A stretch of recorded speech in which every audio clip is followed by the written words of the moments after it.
In the summer of 1947, America became obsessed with strange objects in the sky. Newspapers across the country began reporting sightings of what people called flying saucers. Most dismissed the stories as imagination, until reports started coming from ordinary people with no explanation for what they had seen.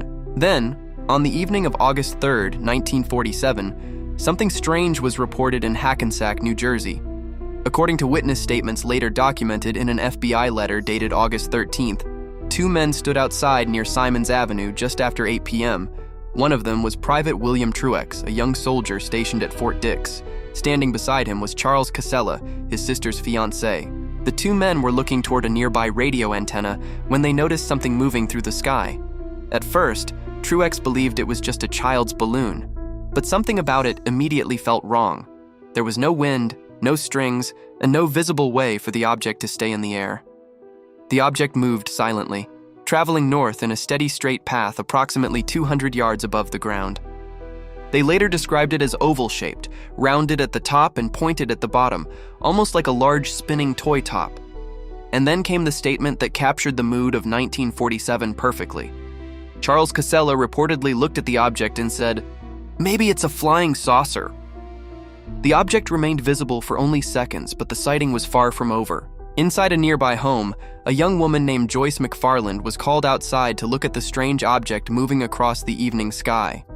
She later described it as silver blue in color, round in shape, and revolving as it moved. She watched it until it disappeared beyond the horizon.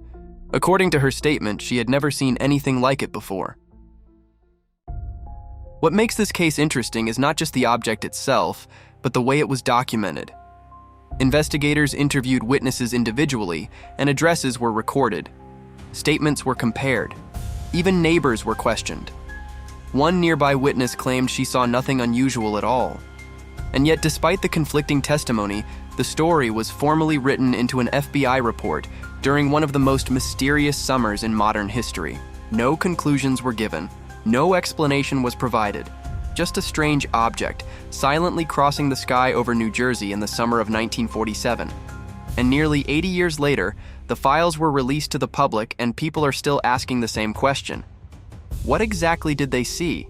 And this was just one of many reports contained within the newly released files.